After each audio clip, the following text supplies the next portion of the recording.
ग्राम पंचायत की जमीन पर कब्जा और ग्राम पंचायत की जमीन पर कब्जा कर उस पर मकान बना लेना।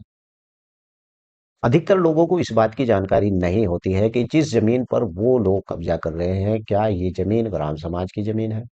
और ये किस प्रकार की जमीन है। तो आइए आज की इस वीडियो में हम बात करेंगे कि अगर आपके पास भी ग्राम समाज की जमीन है और उस पर आपने कब्जा कर रखा है, तो क्या आपके खिलाफ भी बेदखली की कार्रवाई हो सकती है या फिर धारा 122 के अधीन आपको उस भूमि को खाली करना पड़ेगा। वीडियो शुरू करने से पहले आपसे गुजारिश है कि अगर आप लोग इस मेरे यूट्यूब चैनल पर पहली बार आए हैं तो कृपया चैनल को सब्सक्राइब जरूर कर लें और हाँ, बेल आइकन की घंटी को दबाना ना भूलें। इस वीडियो को शेयर लाइक करना ना भूलें। तो चलिए आज की इस वीडियो में मैं आपको बताता हूँ उत्तर प्रदेश राजस्व संहिता धारा 67, यानी कि इसके अधीन आप अगर किसी ग्राम पंचायत के अंदर रहते हैं तो क्या ग्राम पंचायत की उस भूमि से आपकी बेदखली हो सकती है। बिल्कुल हो सकती है। मैं आपको बताऊं, ग्राम पंचायत की संपत्ति का अस्थगित यानी कि उसका दुरुपयोग और गलत अभियोग को रोकने की शक्ति पहले तो ये जान लेना चाहिए कि किसे है। भाई, आपने ग्राम पंचायत की भूमि पर कब्जा कर लिया है और आपको इस बात की जानकारी नहीं है कि पीछे से डंडा कौन दे सकता है। बहुत से लोगों को इस बात की परवाह नहीं होती है, भले ही वो ग्राम पंचायत की ऐसी भूमि पर कब्जा कर रहे हैं कि उन्हें खुद ही इस बात की जानकारी नहीं होती है कि तालाब की भूमि पर कब्जा कर रहे हैं या खाद के गड्ढे की भूमि पर कब्जा कर रहे हैं। उन्हें कब्जे से मतलब है, इस बात का उन्हें ये नहीं पता होता कि पीछे से डंडा आखिर कौन अधिकारी उनके यहाँ पर देगा।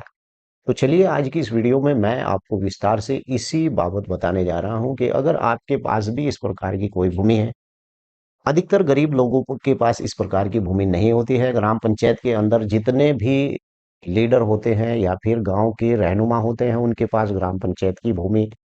ज्यादा होती है और उन्हीं लोगों के कब्जे उस भूमि के ऊपर होते हैं, उन्हीं के ही मकान ग्राम पंचायत की भूमियों के ऊपर होते हैं। गरीब व्यक्ति की हिम्मत इतनी नहीं पड़ती कि वो ग्राम पंचायत की जमीन पर कब्जा कर ले। गरीब लोगों को ग्राम पंचायत के अंदर जो ऐसा लीडर होता है वो आसपास बसाता है थोड़ी सी जगह देकर कि जब मेरे ऊपर कोई आफत आएगी तो गरीब लोगों को सामने खड़ा कर दूंगा कि साहब गरीब लोग इसमें बसे हुए हैं, जबकि उसने कब्जा रखी है उन गरीब लोगों से ज्यादा भूमि और गरीब लोगों के पास सिर्फ एक झोपड़ी की भूमि होती है। तो जैसा कि मैंने आपको बताया कि अगर ग्राम समाज की जमीन पर आपका भी कब्जा है तो स्थानीय प्राधिकरण, मैंने आपको बताऊं कि स्थानीय प्राधिकरण वही प्राधिकरण होता है, जैसे ग्राम पंचायत हुई, जैसे नगर पंचायत हुई, इसे ही स्थानीय प्राधिकरण कहा जाता है। और इस संहिता के उपबंधों के अधीन जो सौंपी गई जमीन है, यानी ग्राम पंचायत को जो सौंपी गई समझी गई इस प्रकार की संपत्ति है, उसे कोई व्यक्ति कब्जाता है या उसका दुरुपयोग होता है, यानी कि उसका दुरुपयोग वो व्यक्ति कर रहा है, जहां कोई ग्राम पंचायत या अन्य प्राधिकरण इस संहिता के उपबंधों के अधीन यानी भूमि पर कब्जा करने का हकदार है, तो ऐसे भूमि उत्पन्न उपबंधों यानी सिवाय अधिभोग योग यानी कि यथास्थिति प्रबंधक समिति प्राधिकरण लेखपाल के विहित सहायक कलेक्टर को सूचित करेगा।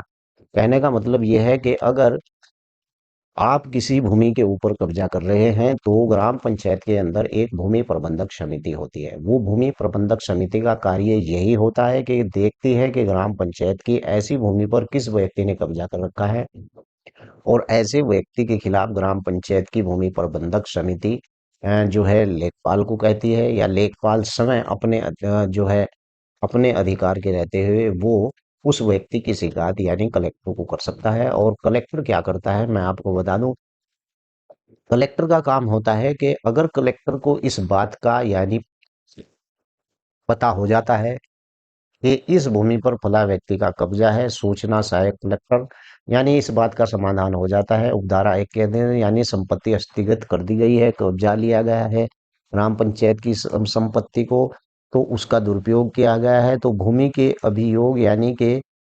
यानी कि संबंधित व्यक्ति को कारण बताओ नोटिस जारी करेगा और उसके व्यक्तिगत यानी कि दुरुपयोग को के लिए यानी प्रतिकार नोटिस जारी करेगा। कहने का मतलब यह है कि जब अगर कलेक्टर को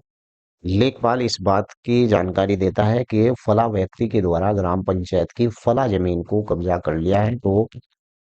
कलेक्टर एक नोटिस जारी करेगा। उस नोटिस का नाम होता है यानी कारण बताओ नोटिस, यानी बेदखली का नोटिस वही होता है कारण बताओ नोटिस। और उसमें पूछा जाता है कि भाई, जिस भूमि के ऊपर आप कब्जा कर रहे हैं क्या ये भूमि आपका, इसके अंदर कोई अधिकार है 30 दिन का उसमें समय होता है। अगर आपका कोई उस भूमि के अंदर अधिकार है, जो भूमि ग्राम पंचायत यह सोच रही है कि हमारी भूमि है, तो आपको उस भूमि के कागज दिखाने पड़ेंगे। और आपका अगर उसमें कोई अधिकार है, तो उस नोटिस के आने के बाद 30 दिन के अंदर आपको ये साबित करना होगा कि वास्तव में आपका उस भूमि पर अधिकार है। अगर आपका उस भूमि के ऊपर इस प्रकार का कोई अधिकार नहीं होता है,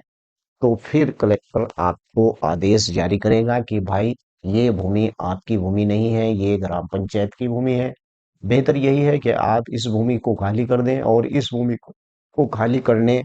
का आदेश यानी जारी करेगा। मैं आपको दे दिखा दूं, उत्तर प्रदेश राज्य संहिता 2019 यानी कि 19 उपधारा, और बेदखली का आदेश यानी भूमि से बेदखली का आदेश। यदि कोई व्यक्ति जिसे सूचना जारी की गई है और सूचना के निर्देश यानी उस समय की अवधि के भीतर यानी कारण बताने में विफल हो जाता है, यानी कि भाई तेरी जमीन है या नहीं है, यदि दर्शाए गए कारण को अपर्याप्त पाया जाता है कि भाई इसकी तो ये है ही नहीं है, तो खाम खाई ऐसे ही बेवजह इस कलेक्टर को निर्देशित कर सकता है। ऐसे व्यक्ति या भूमि से बेदखल किया जाएगा, और उसके प्रयोजन के लिए बल का प्रयोग भी किया जा सकता है, यानी या करवाया जा सकता है। कहने का मतलब यही है